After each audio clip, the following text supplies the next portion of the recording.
You're now listening to the Fullerton Unfiltered podcast. Straightforward, no nonsense business advice. Completely unfiltered. Grow your business. Grow your life. Now, here's your host, Brian Fullerton. What's going on, guys? Welcome to another episode of the Fullerton Unfiltered podcast. It's your host, Brian Fullerton, hanging out with you guys in studio.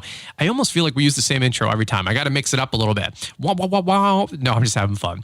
All right, well, welcome to the show today. I am super excited about talking to you guys a little bit about snow plowing, getting started in the snow business.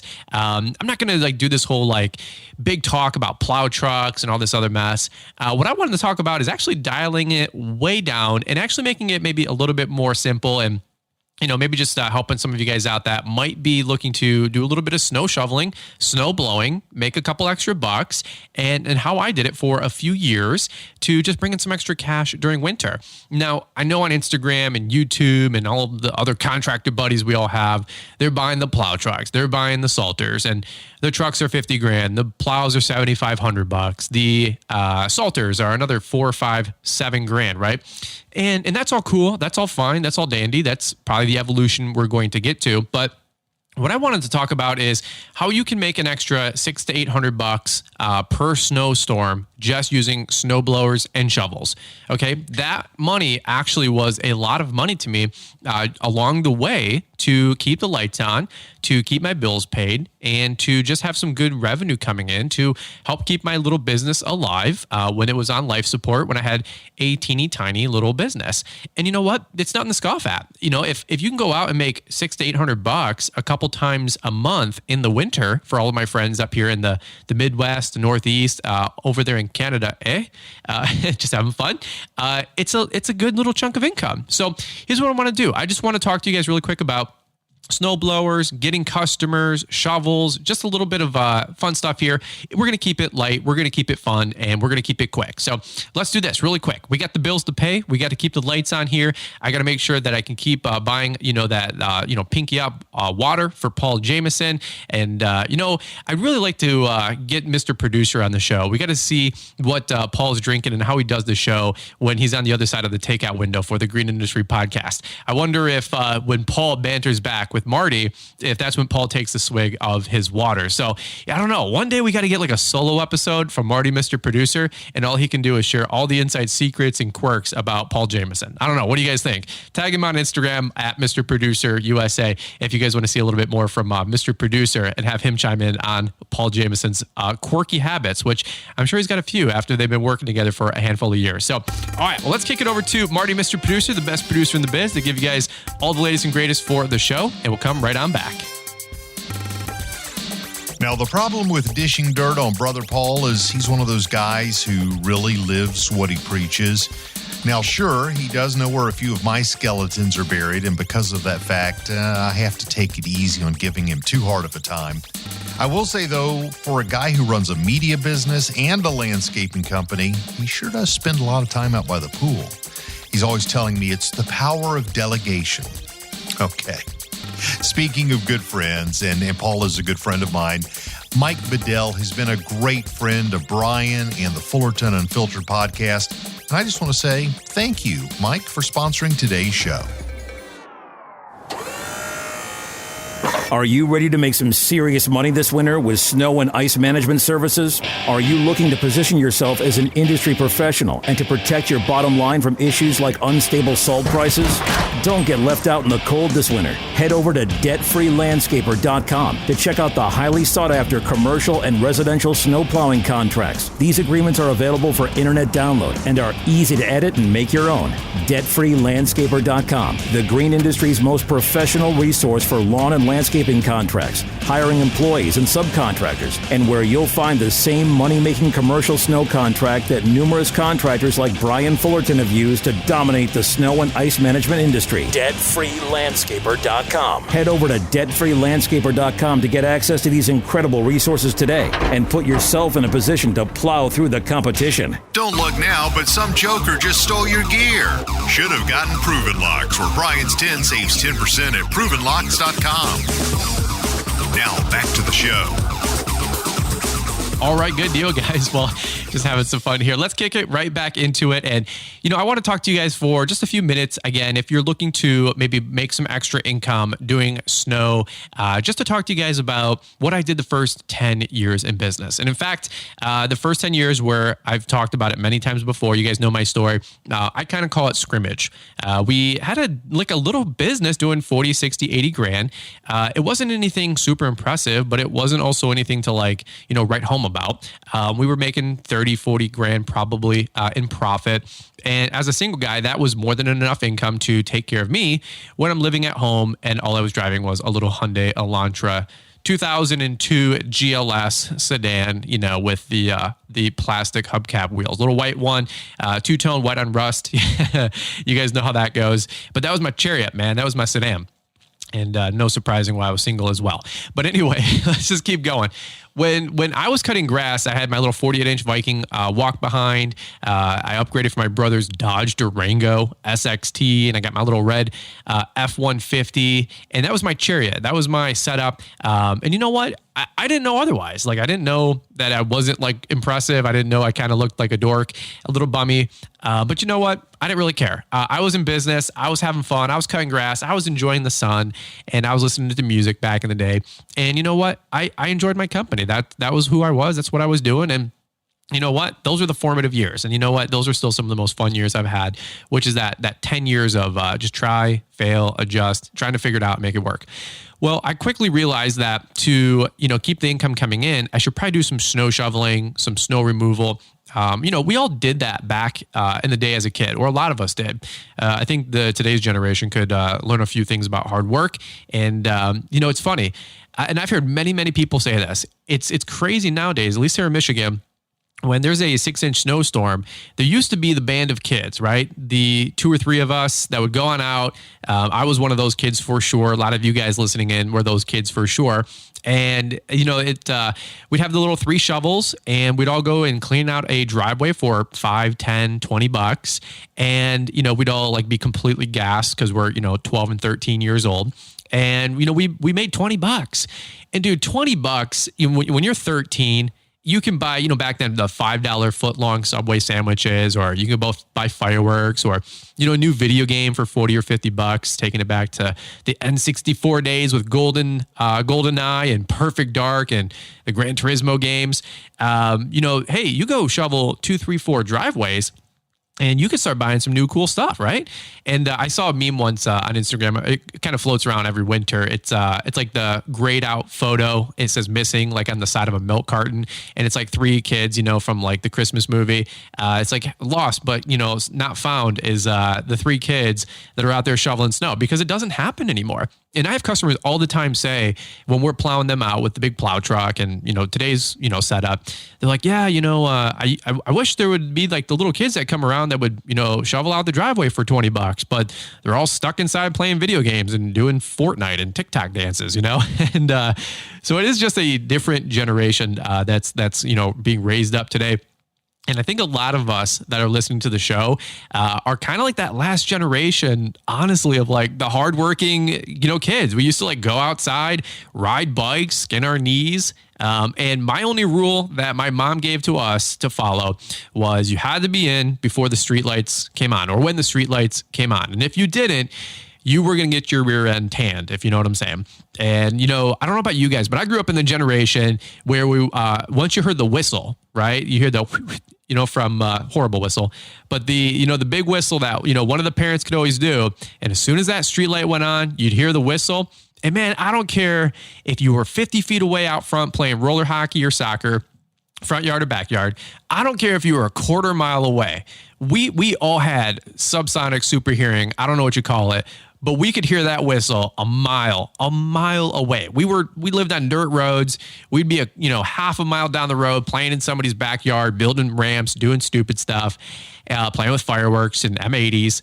And you'd hear that whistle, I swear to God, a mile away. And not only that, the kids whose parent it was, they heard the whistle. I had a friend, Dustin, and when his parents did the whistle out the door, he's like, bro, I got to go. I'm like, dude, come on. It's 3-3. Like, we need a shootout. We're playing roller hockey. He's like, dude, I got 90 seconds to get my butt up the court to the road.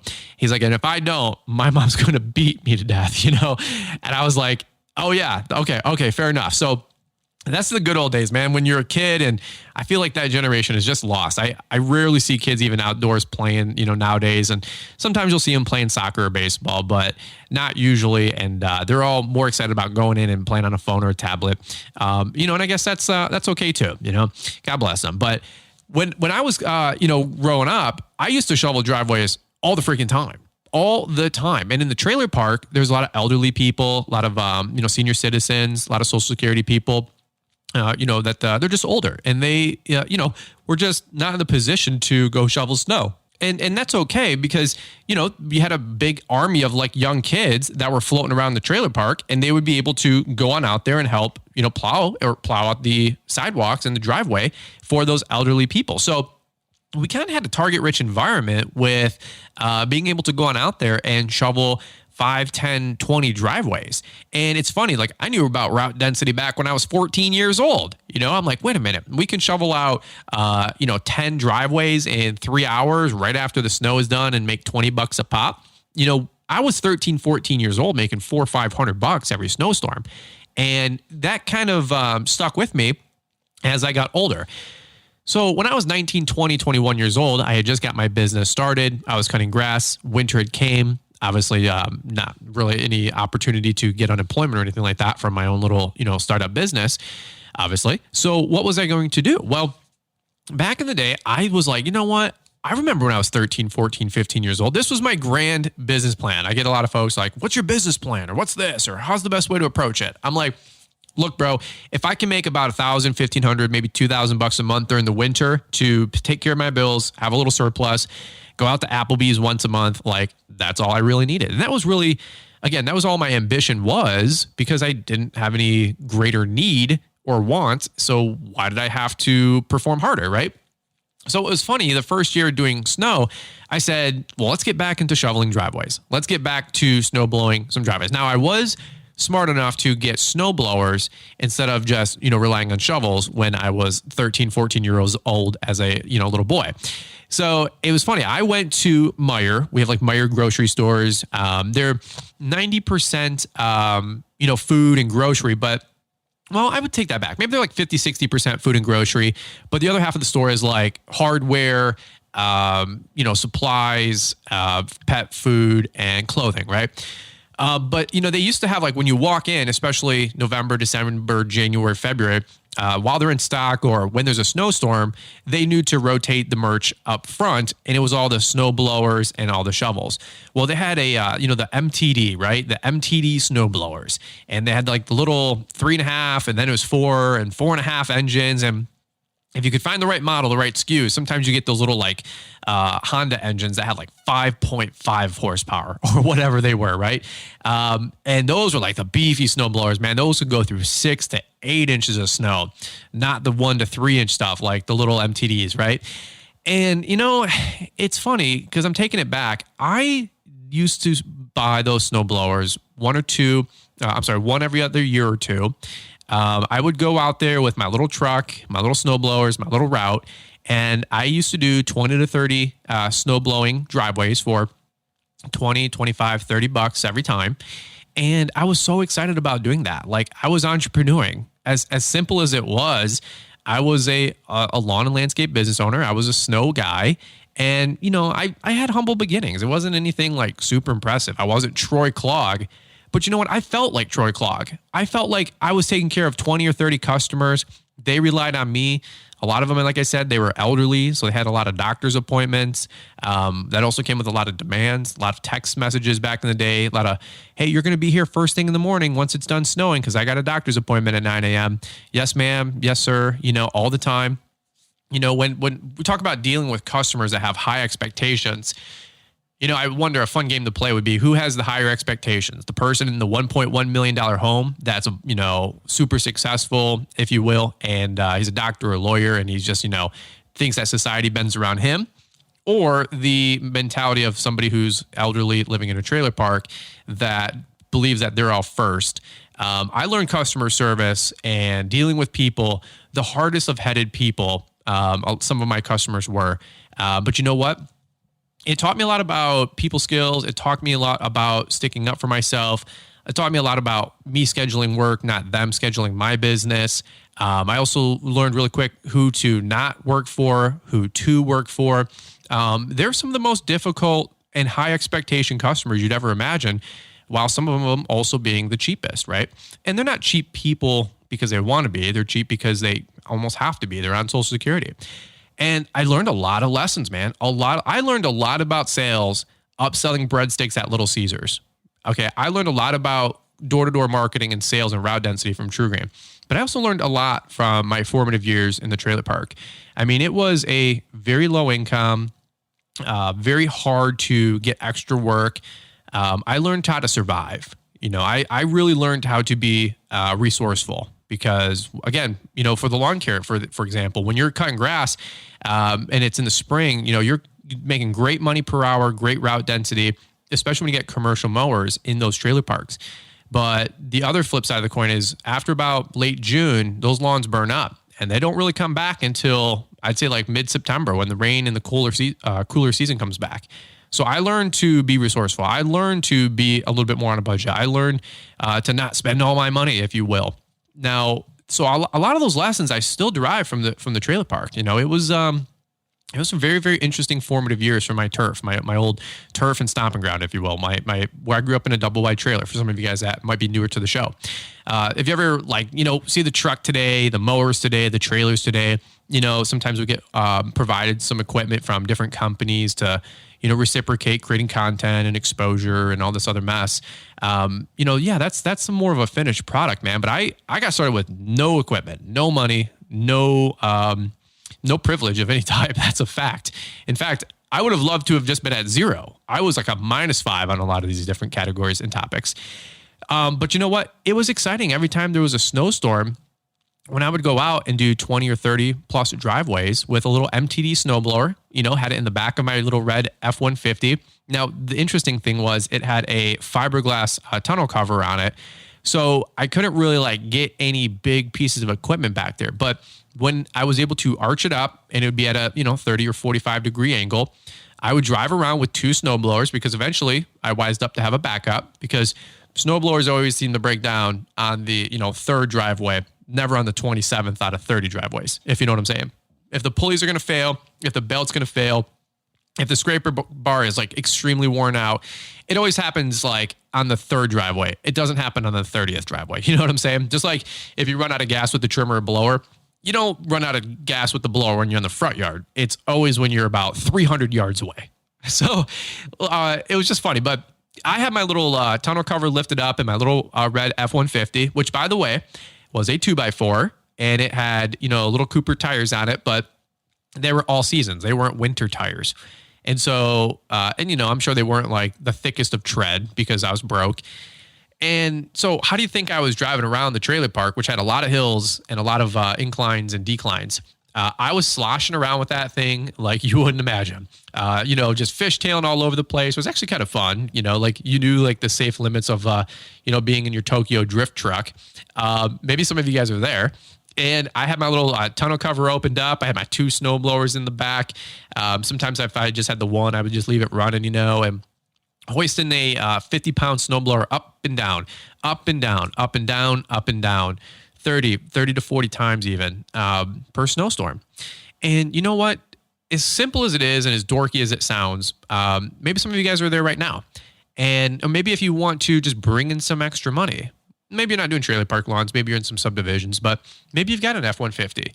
Maybe you've got a half ton, like a Toyota Tacoma or even like a Ford Ranger or just something even with some basic 2-wheel or 4-wheel drive, which is kind of like the prerequisite to get around in snow. But maybe you do have a little Ford Ranger and it's a little bit 4x4 and you're pulling a little utility trailer right now. You're just getting going. You know what? That's awesome, man. That's awesome. You can still make quite a bit of money zipping around and working on your business with creating new customers and bringing in some revenue. Now, I would really encourage you to not go shovel or plow out or snow blow a driveway today. Today's market for $20. I would say at least $50 to $60 would be ideal for anything, to write home about. 2 to 4 inches, 4 concrete pads, typical, subdivision driveway. Obviously, don't be snow blowing 200-foot long driveways. Let's not do that.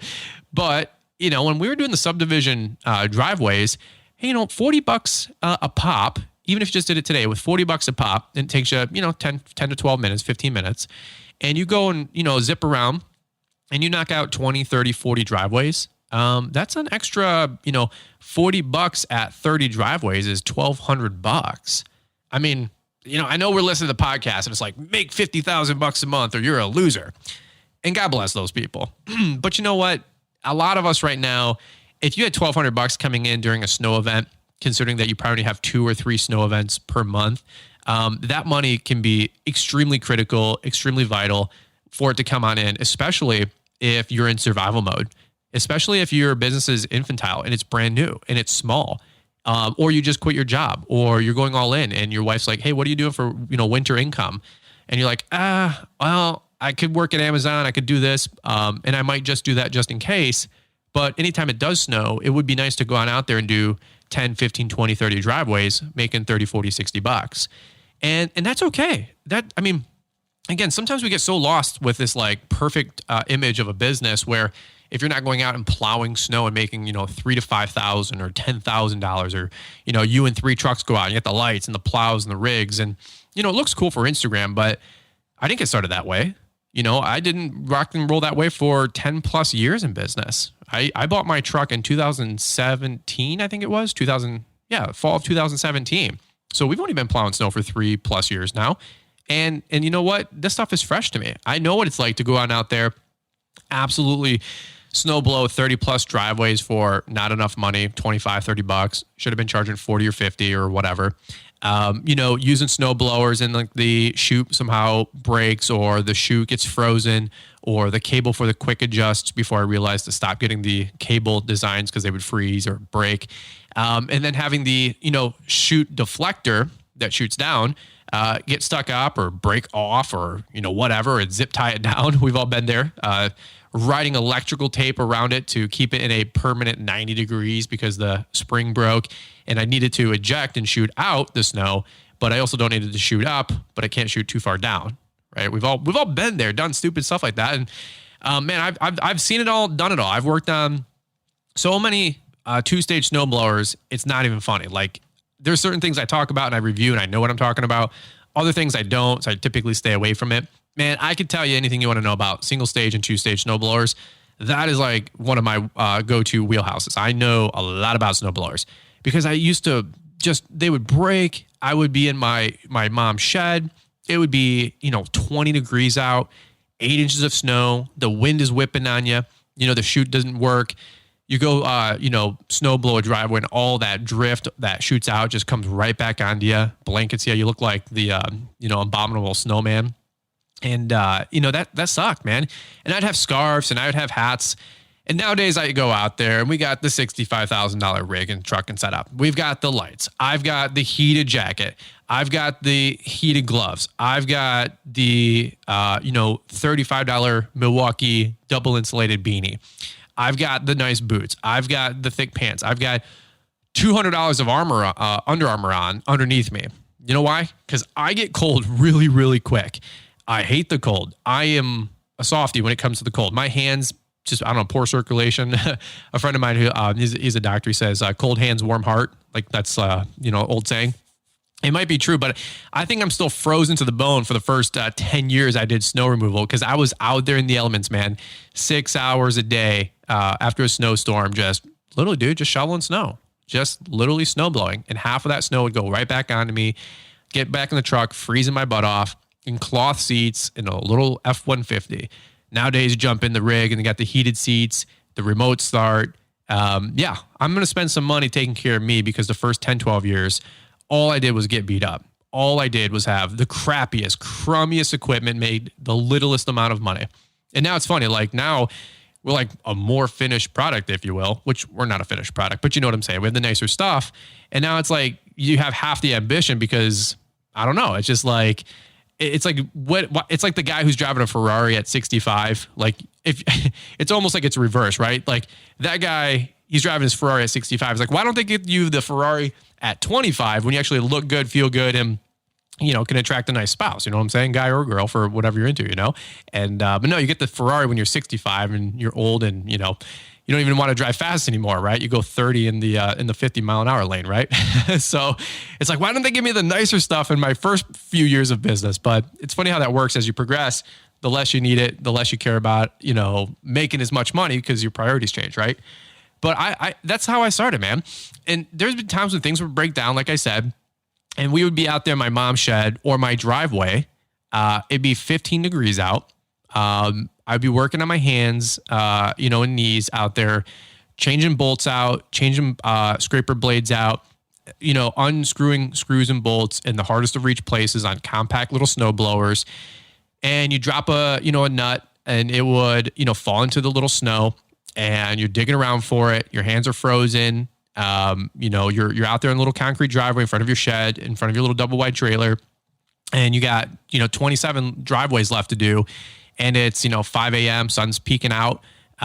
Dusk is, dawn is coming up, or it'd be 3 o'clock in the afternoon on a Saturday and everybody's waiting for you to come on by because the clock's ticking, and it's just coming at you and you're stressed out and you're freaking out because the snow blower just, bombed out. That's when I learned to keep extra, belts on hand, extra scraper bars on hand, a couple extra pulleys on hand. I kept an extra auger assembly on hand, and I also kept extra paddle wheels on hand. And I'm really glad I did because one year, I think it was 2013, 14, that winter, we had like 100 inches of snow. Like if you listen to one, stat, it says like 95 to something like that inches. Other stats say we got like 101 or 103 inches. It was like the storm or the winter of 100 years, right? Thank God that's when I went back to per push instead of prepay. Because my first snow contracts, by the way, I used to do, this is really embarrassing. Don't laugh. I've come a long way. Still got work to do. At least I admit it. My first seasonal contracts that I did like after my second year in business, because I wanted more guaranteed income, for a residential driveway, it was $129 for the season.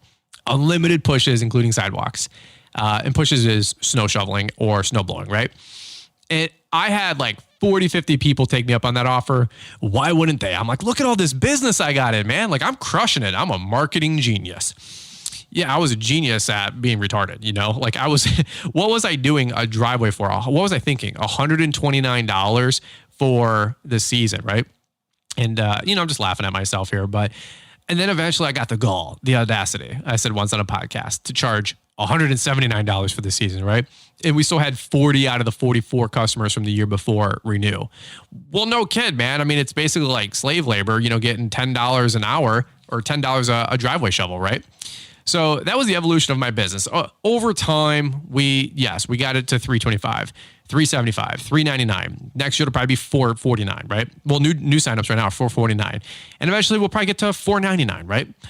For residential driveway with unlimited pushes. And you might be in Canada and say you get $1,200. God bless you guys. You might be in the Northeast and we get $2,000 a year. Okay, whatever. I get it. Just, make more money, be more profitable, do your thing. Around here, $400 or $500 a year for the driveway for 4 months. That's pretty favorable. Okay, for a standard subdivision driveway. But that was my evolution. But you know what?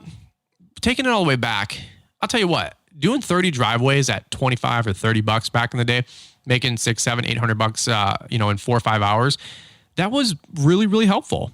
It was really, really helpful. We use little snow shovels that we got at Meyer. Nowadays, you got like the Earthway shovels and the Earthway spreaders, new partnership with us. And with them, Brian's Tent saves 10% on all the Earthway products. They're like one of the go-tos for those the Polar Tech shovels. You guys see us use them, those blue ones. Awesome stuff, man. We didn't have any of that cool stuff back in the day. I use a little like yellow handle, black, scraper, little $15 shovel from Meyer. You know what I mean? And of course, when's the shovel break?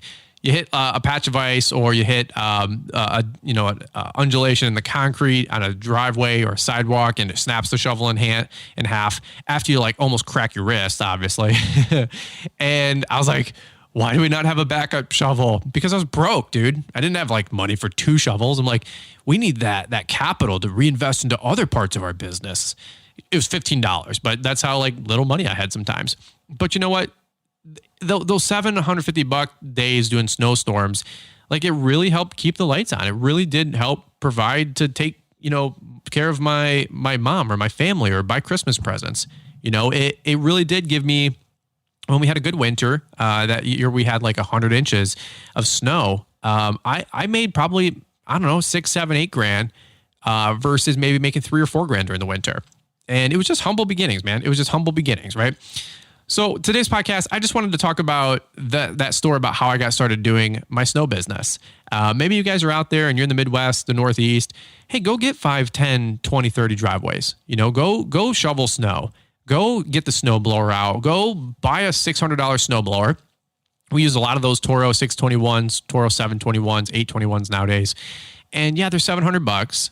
But if you do a driveway for $40 or $50 and you do 10 to 15 driveways, per snowstorm and snow event, then you can pay off that snowblower arguably in that first event. And now you can, you're in the black. It's all profit, arguably, right?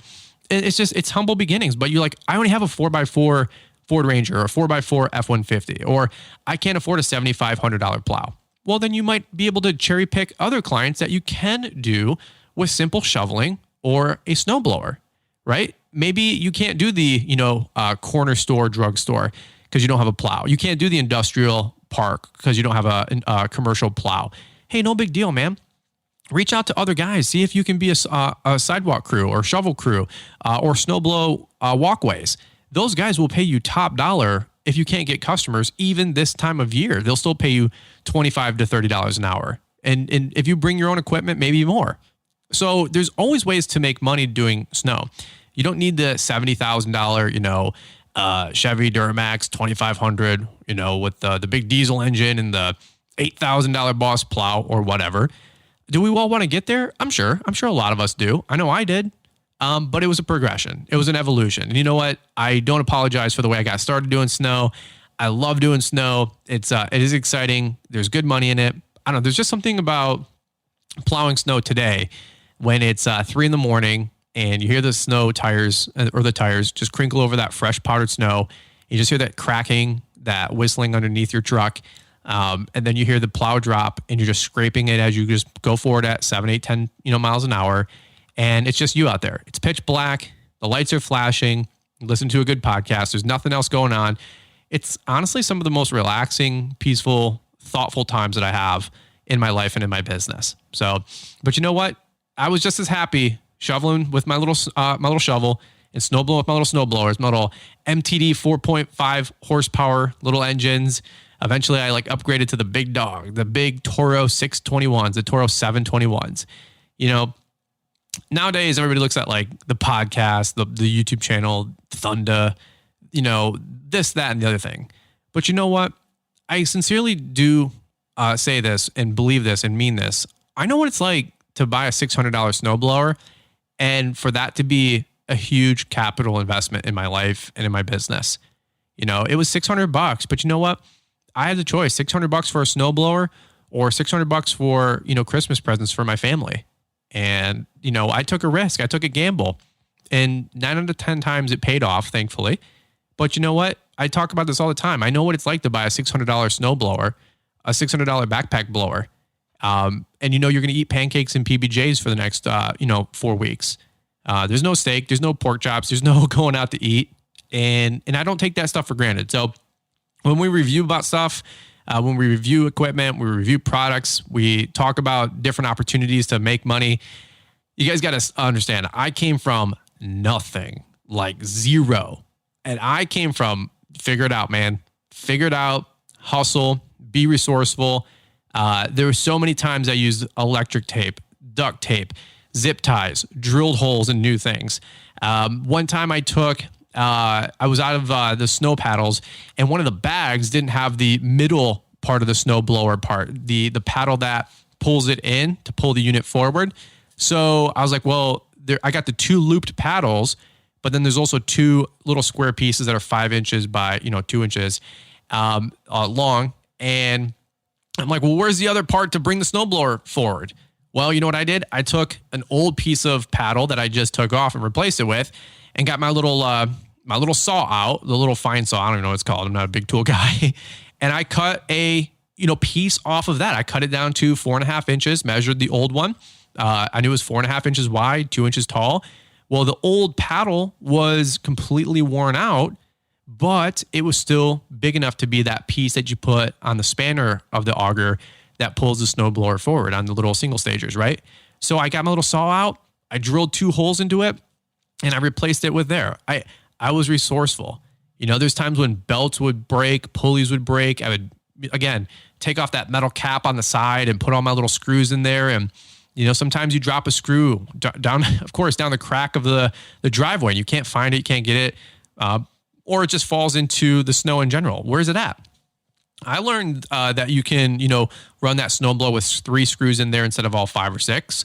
There was times I had the jerry rig stuff, and there's times when the snowblower wouldn't start. That's why I always buy my stuff with electric starts now. If you've noticed, the debris loader, the new snowblowers, it's very, very important to me that stuff starts up.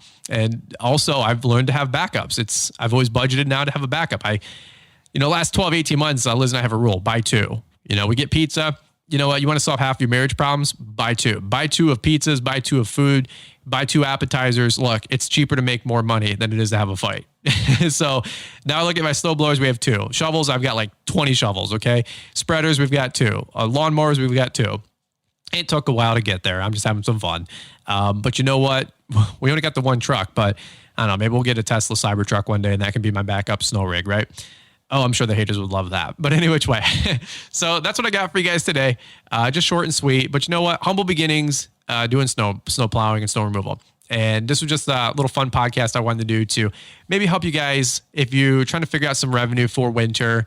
You're like, it's a little late to do this. It's a little late to do that. It's never too late. It's never too late. You can go get a shovel. You can go get a snowblower. You can go market snow. When's a great time to market snow? 48 hours before the snow falls. Like you pass out flyers like, man, nobody's calling. Well, nobody's calling because there's no snow. It's just like in the spring. You put out your flyers in spring. In first part of March, it's 50 degrees. I'm not getting as many calls as I thought. When you get the calls?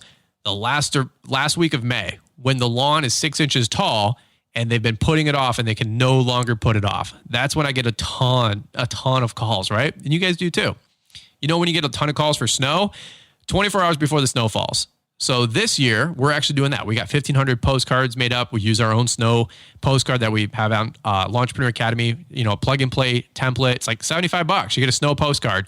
You get the art file, slap your logo on it, your phone number. You get plug and play postcards. You can have them to your house in a week by the time you purchase it and, get with Postcard Mania and Joe.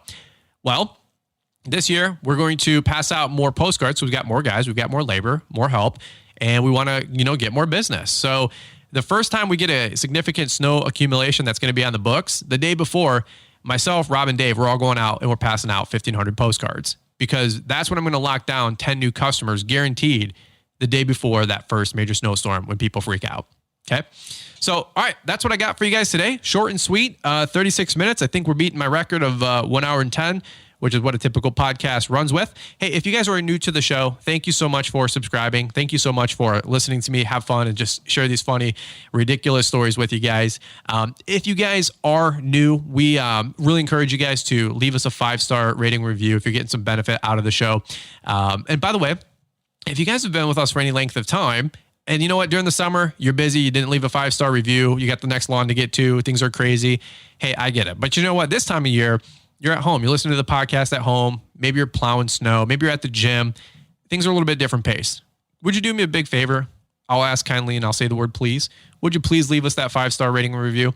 If you got anything out of the show ever that's ever given you encouragement, made you laugh, helped you make more money, would you reciprocate? Would you guys partner with us? Would you leave us that 5-star rating review?